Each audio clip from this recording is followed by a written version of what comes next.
Y'all, Staten Island just told Mamdani he could go F himself. Staten Island, out of the 5 boroughs of New York City, you have Manhattan, you have Brooklyn, you have the Bronx, you have Queens, and you have Staten Island. Staten Island is basically the only one that's considered conservative, Republican. The rest of them are clearly Democrat liberals that went out and voted for the Democrat socialist Mamdani to win the mayoral election, which is batshit, right? Obviously. But Staten Island, now that Mamdani has won, Staten Island's like, bro, listen, we're going to basically secede. They want to pull out of New York City altogether and be their own little thing. And it's a genius move. It tells everybody exactly how they feel politically, right? But it also shows that the people in charge in Staten Island care about the people of Staten Island, because when Mamdani is able to take office on January 1st, and if he's able to convince, Governor Hochul, whatever the crap Kathy's name is, to embark upon this, destroy New York City theme that he ran his entire campaign on, basically taxing the shit out of the rich, and then, in essence, forcing the rich to leave so that now the middle class will then get taxed so that they can then pay for the poor. But then the middle class is like, F this, and then they leave, and all you have left is the poor. Anyway, Staten Island's like, listen, we don't want our people leaving. We want the people to stay here, whether they're making $1 billion a year or $500 a year. We want them to be able to stay here in their homes where they've lived, where they love, and not have to worry about this socialist Muslim batshit dude coming through and destroying everything they've worked for just to give it away to people who don't deserve it, right? At the end of the day, that's what it all comes down to. So Staten Island's like, listen, we're going to find a way to pull out of New York City. Fingers crossed that it works for them. Normally, I'm not part of the whole, we should secede from things like when Texas wanted to secede, which is a hard word, from the United States. California talked about it for a while. Florida probably floated the idea for a second. It doesn't really give you the warm and fuzzies for your country when people are like, deuces, bro, right? But it does give me warm and fuzzies when Staten Islanders are like, we're not going to sit by and let this man ruin our lives. I love that. What's also crazy, after Mamdani won, and we talked about it, his whole entire campaign was about how everything was going to be free. Free groceries, free bus rides, free childcare, free housing, free whatever for everybody, because he was going to take it all from the rich to give it to everybody else. The very first thing he did after he won the election was the next morning he took to social media to ask the exact same people who voted for him based off his promises that they would get free stuff to give him money so that he could go out and get a staff. Well, broski, if they had all the money to begin with, they wouldn't have voted for you. The people that voted for you are the ones who want the free stuff, who want to hold on to their money and just have you give them somebody else's money. Yet somehow he got $1 million. What's even crazier, this is according to Glenn Beck, which is according to Linda Sarcer. I am horrible with names. The majority of Zohran Mamdani's campaign money came from CAIR, which is, in case you're not aware, the Council on American Islamic Relations, aka the unindicted co-conspirator named in the FBI's 2007 terrorism finance case. So New York City voters, the few that showed up, because they said only about 15% of New York City actually voted. And of that 15%, it was mainly younger people who have no clue how the real world actually works and just wanted the free promised stuff, right? That basically they are voting for somebody that the terrorists are backing. It's like they still don't know what 9/11 was all about. They forgot because, like I've said before, a lot of them probably aren't old enough to have been impacted by it the way you were, I was, most people were. The ones who did not go out to vote, shame on you. And yes, I mean it exactly how it sounds. Shame on you. Because the people who decided they would rather sit at home than vote, I mean, you have to admit it has something to do with why he won. Think about the Kamala Harris, President Trump run. If we, the people, had decided that, oh, there's no way that batshit woman is going to win, we don't even need to go vote, nobody's going to vote for her, Trump's got it, we would be sitting in a massive pile of shit right now if she had won because we decided not to go vote because we thought we had it in the bag, right? New York, unfortunately, has done this to themselves, and hopefully they'll be able to find a way out of it. Staten Island's already trying. Even crazier, Even crazier than all of that, let me just share this with you guys, because there's a lot going on here right now. You have President Trump just returned to Palm Beach, or from Palm Beach. Yeah, just returned from Palm Beach on Sunday. And he was like, oh, I heard Mamdani wants to, sit down and meet up and have a talk and discussion with me. And he's like, I'm open to it. And my first thought is, are you crazy? Have you lost your mind? Why would you want a man who was backed by terrorists, who basically, I don't want to use the word stole an election, but willfully lied to the people in order to get their vote so that he could win, to then do who knows what to New York City? Why would you want that man in the presence of the president? No. I feel like this would be Butler 2.0. I feel like it's a horrible idea for him to be anywhere near Zohran Mamdani. I talk about Trojan horse all the time, and how this is a Trojan horse for that, that's a Trojan horse for that. How do we know Mamdani is not the Trojan horse to get next to President Trump? That's all I'm going to say. I'm not putting it out there any type of way. I'm just saying that's how my brain works, and I don't trust it at all, especially when Mamdani used his acceptance speech or victory speech the night of the election after they, claimed he was the winner. He used that time to pick a fight with Trump. He went up on stage, and instead of being that cool, calm, cheesy grin dude who was like, yeah, I love you guys are great, he used it to basically go angry Muslim dude at President Trump and crap all over him and try to pick a fight. Not a good look. My personal opinion, not a good look.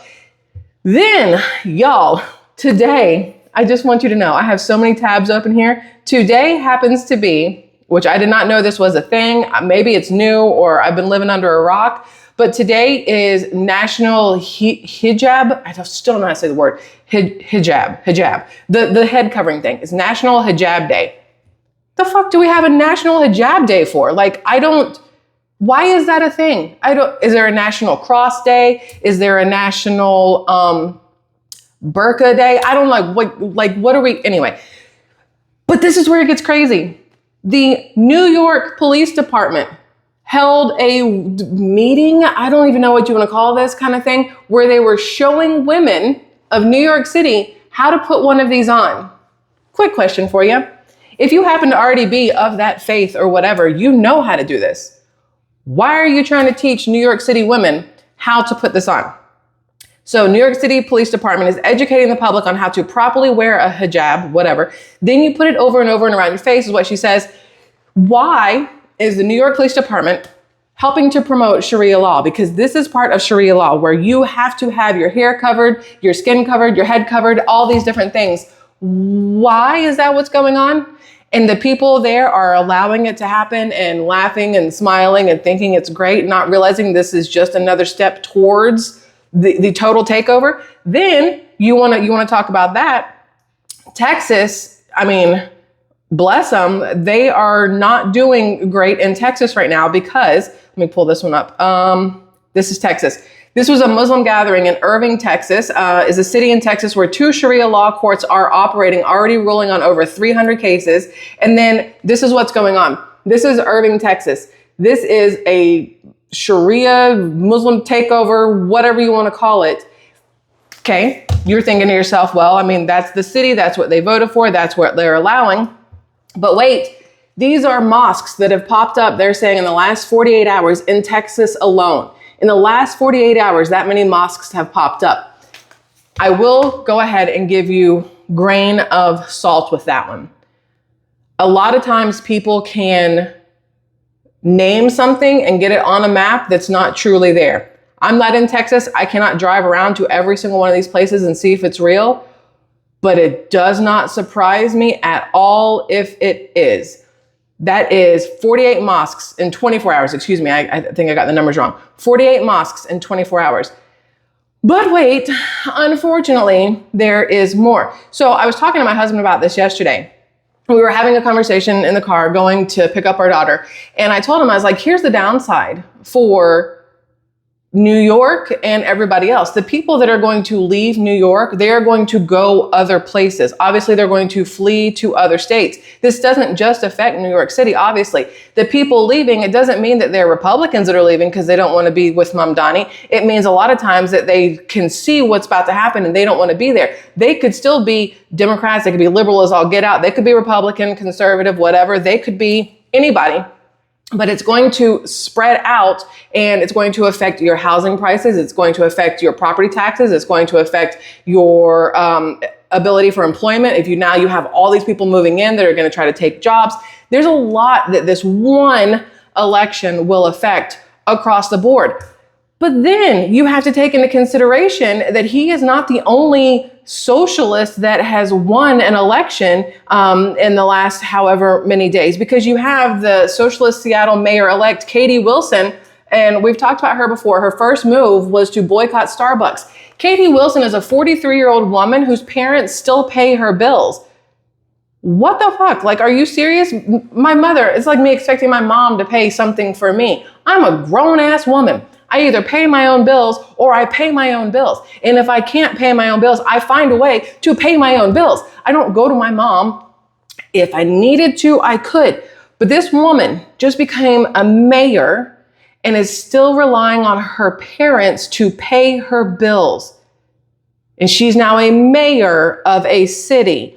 How is she going to run this place if she doesn't know how to budget for herself, to pay her own bills, to take care of herself, because she expects everybody else to take care of her? Seattle is already a shithole. And I say this because I've been there. We went during COVID and I saw what a drug-infested location it was. It was beyond eye-opening to me. I always wanted to go to Seattle. I wanted to go and visit the first Starbucks, the Space Needle, I believe is the thing that we went to. And I wanted to see it. And so we went, and it was so very disappointing. But it solidified I would never in my life go back there again. If somebody said, here's a free house in Seattle, or you can live in that ditch right over there, I'm going to make that ditch look real good. That's going to be a very pretty ditch because there's no way I'm taking my ass to Seattle. Sorry for anybody who happens to live in Seattle that's watching this. It's not your fault. But that place has gone to shit over the last however many years. So you have all these socialists moving into these places, and it's like this weird cancer that just kind of starts and then like it trickles out. But the problem on top of all of this is today. This is today. Let me see if I can pull this up here. This is at DePaul University in Chicago. They chose to occupy the campus library to conduct their prayers. These are the Muslim kids there. They have mosque on campus. They have rooms that are dedicated specifically for this. And instead, they decided to do this in the library of the college, where people are trying to study and learn and do what they're supposed to do. This whole takeover is crazy. If you or I, as Christians, wanted to stop in the middle of the library and start preaching or anything whatever this is, we would be asked to leave. Police may be called, campus security, whatever you want to call it.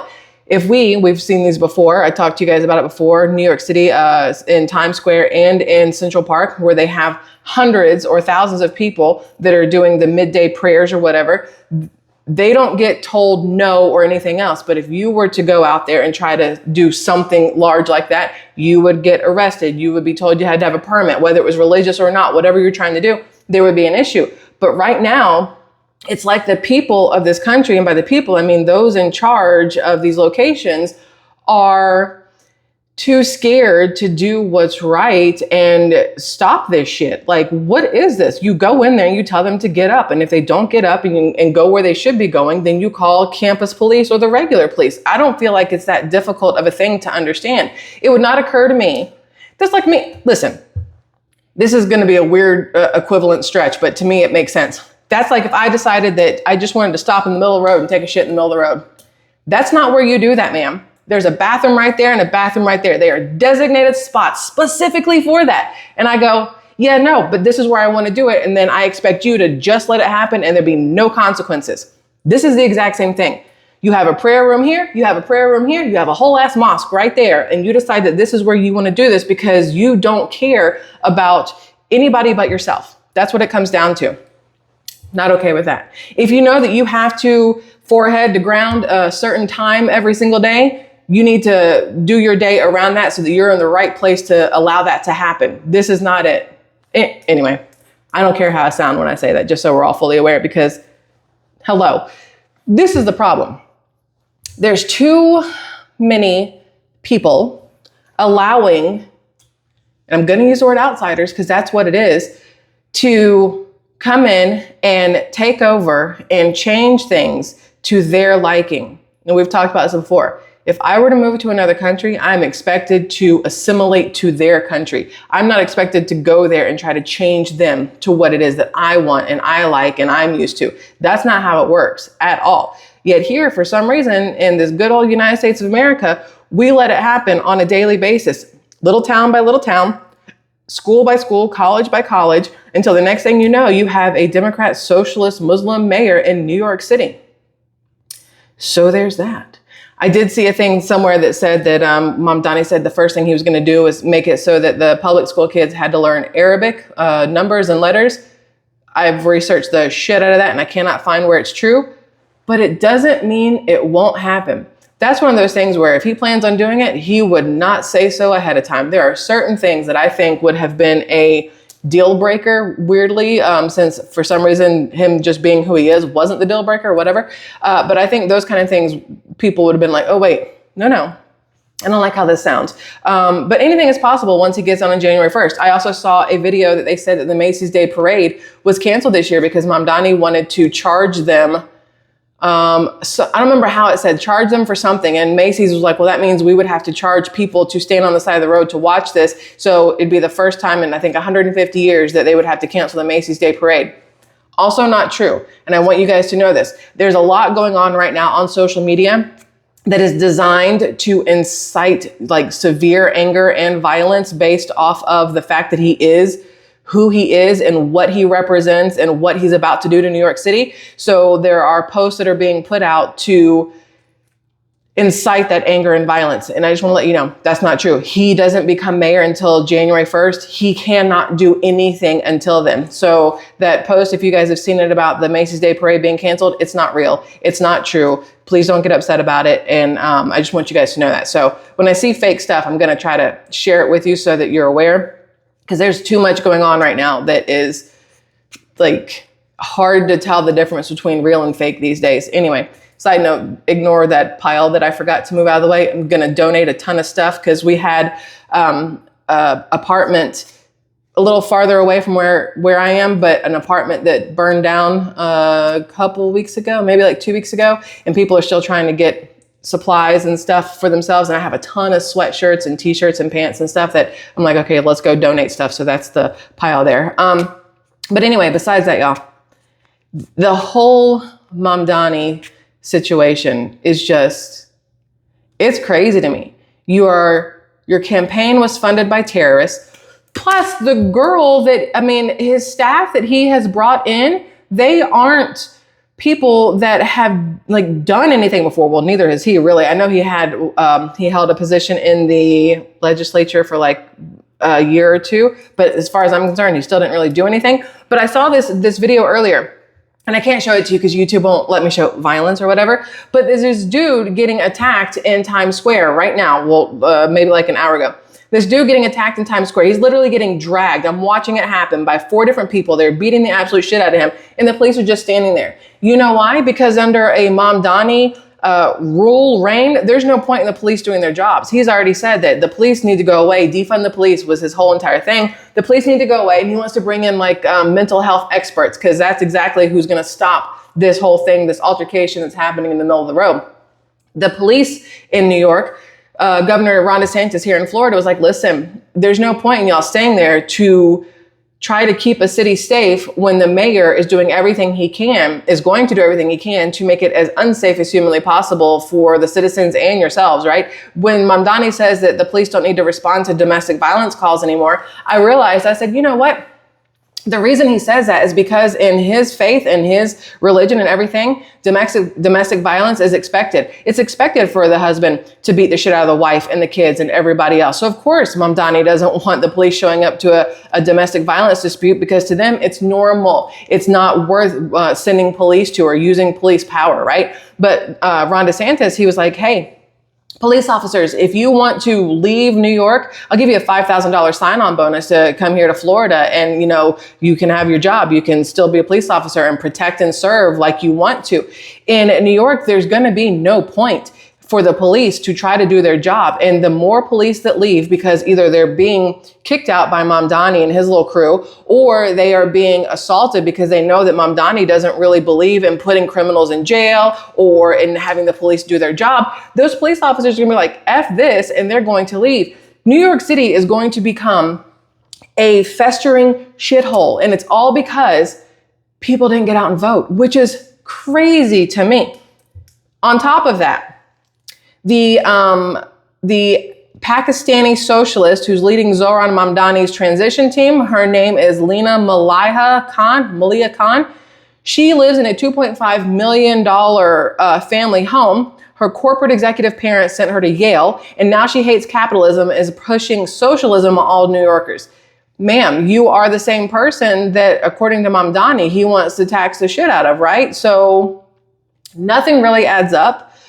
But everything put together lets you know that this is not good for New York City, for the people of New York City or the surrounding areas. Because once again, you let one in and it starts, and then it just all over the place. You see what's happening in Texas. You saw what's happening at the DePaul College in Chicago. Like, what's going on in Dearborn, Michigan. It is popping up all over the place. And it's, unfortunately, and I know it sounds some type of way, but it's like a disease that unless you stop it from the beginning, basically when there's things of zombie movies, you get bit, cut your arm off before it gets to the rest of your body.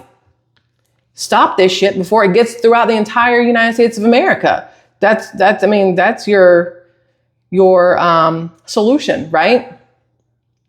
But how? I think is the correct answer, or question. I don't actually have a solution. And that's another problem, because what is the correct solution? Anyway, Mamdani is trash. New York City is in for a very rude awakening, and Staten Island has got some cojones, and they're like, F this, we're out. So that's that. I'd love your thoughts on this. The whole, just all of it is mind-boggling to me still that this actually occurred. Anyway, reminder, especially if you live in New York City, it is open enrollment for Medicare. You might want to make sure you have the correct plan for yourself, because if anything happens to you in New York City and there's no police there, you're going to need some, doctor help or whatever. You're going to make sure you have the right coverage. Make sure that you, I don't even know. Just make sure you have coverage for what you might need, especially if you're in New York City. But it is open enrollment for Medicare.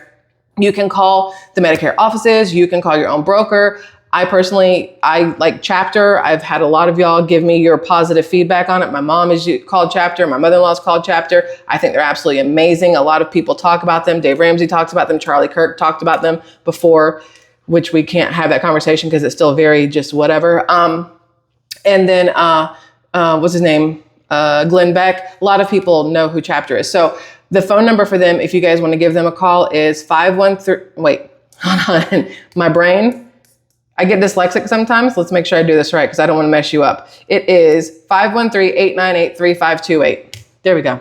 I have a day sometimes. Anyway, y'all, I love you immensely. Make sure you call. Make sure you're taken care of. Make sure you're on the right plan. It ends December 7th, so time is a ticking, lovelies. And besides that, have a fabulous day. And if you're in New York City, I'm sorry. I love you, but I'm sorry. Okay, bye.